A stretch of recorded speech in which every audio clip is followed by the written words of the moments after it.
তোমরা যারা গুচ্ছভর্তি পরীক্ষা শিক্ষাবর্ষ 2025-26 সি ইউনিটে পরীক্ষা দিয়েছো শিক্ষার্থীরা, তোমাদের কাটমার্ক কত হবে, কত তারিখে তোমাদের রেজাল্ট প্রকাশ হবে, তোমাদের জন্য কোন বিশ্ববিদ্যালয়গুলো ভালো হবে, এই ভিডিওতে A to Z বিষয় জানিয়ে দেবো। যে বিষয়গুলো তোমাদের জানা খুবই জরুরি।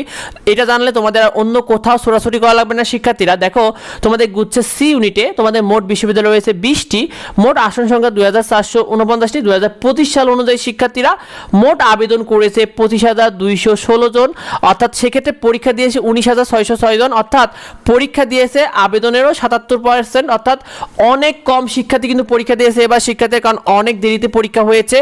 আসন প্রতি লড়ছে প্রায় 8 জন করে পরীক্ষা দেওয়ার পরও শিক্ষার্থীরা। তো তোমাদেরকে জানিয়ে দিই, তোমাদের 5 নম্বর রয়েছে 30 নাম্বার। 28 মার্চ থেকে তোমাদের রেজাল্ট প্রসেসিং শুরু হবে, যেটা ইবি রেজিস্টার থেকে জানানো হয়েছে শিক্ষার্থীরা। 72 ঘন্টার মধ্যে তোমার রেজাল্ট পেয়ে যাবে, কারণ গুচ্ছের যে নিয়ম সেটা সাধারণত 72 ঘন্টার মধ্যেই রেজাল্ট দিয়ে দেয়। তো তোমাদের সেই অনুযায়ী তোমরা রেজাল্ট 29 মার্চ থেকে 31 মার্চের মধ্যে ইনশাআল্লাহ তোমাদের রেজাল্টটা তোমরা হাতে পেয়ে যাবে শিক্ষার্থীরা। তোমাদের কাটমার্ক কত হবে দেখো শিক্ষার্থীরা, এবছর তোমাদের সম্ভাব্য কাটমার্ক 56 থেকে 59 প্লাস মাইনাস প্রথম মেরিটে। আর তোমাদের মূলত কাটমার্কটা নির্ভর করে তোমার যে প্রতিযোগিতা রয়েছে, অর্থাৎ প্রতিযোগীরা পরীক্ষা দিল তারা কেমন করলো তার উপর শিক্ষার্থীরা। তবে সেক্ষেত্রে তোমরা আশা রাখো তোমাদের যাদের 56 থেকে 59 প্লাস নাম্বার থাকবে তাদের ইনশাল্লাহ একটা আসন হয়ে যাবে।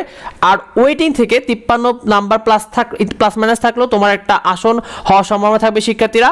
তবে তোমাদেরকে মূলত জানিয়ে দিই, তোমাদের চান্স পেতে কিন্তু পজিশনের দিকে তোমাদেরকে খেয়াল রাখতে হবে। সেক্ষেত্রে তুমি 2800 থেকে 3500 পজিশন পর্যন্ত তুমি টার্গেট রাখবে। এর মধ্যে যদি তুমি থাকো সেক্ষেত্রে তোমার ওয়েটিং থেকেও একটা সুযোগ থাকবে। আর শিক্ষার্থীরা 3500 প্লাস হলে তাদের কিন্তু সম্ভাবনা খুবই কম থাকবে।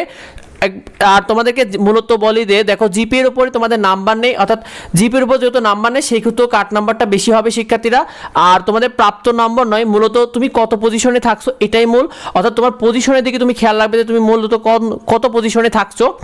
আর তোমাদের গুচ্ছের সি ইউনিটের জন্য সেরা বিশ্ববিদ্যালয়গুলো হবে, তোমরা তো বাণিজ্য বিভাগের সাবজেক্টের অনুযায়ী তোমাদের সেরা হবে। তোমাদের জন্য ইসলামী বিশ্ববিদ্যালয়, বেগম রোকেয়া বিশ্ববিদ্যালয় রয়েছে, যশোর বিজ্ঞান ও প্রযুক্তি রয়েছে, বরিশাল বিশ্ববিদ্যালয় রয়েছে, জাতীয় কবি কাজী নজরুল ইসলাম বিশ্ববিদ্যালয় রয়েছে, গোপালগঞ্জ বিজ্ঞান ও প্রযুক্তি রয়েছে, নোয়াখালী বিজ্ঞান ও প্রযুক্তি রয়েছে। এইগুলো তোমাদের বাণিজ্য বিভাগের জন্য খুবই ভালো শিক্ষার্থীরা। তো এগুলোকে তুমি তোমার প্রথম ক্যাটাগরিতে রাখতে পারো। তো এই বিষয়টা তোমাদের সবার জন্য অনেক অনেক শুভকামনা রইল। তোমাদের কার কত নাম্বার হতে পারে কমেন্টে আমাদেরকে জানিও। আর যদি কিছু জানার থেকে অবশ্যই ভিডিওতে কমেন্ট করো। যাবতীয় আপডেটগুলো পেতে অবশ্যই আমাদের এডুবঙ্গ চ্যানেলকে সাবস্ক্রাইব করে রেখো। দেখা হয় পরবর্তী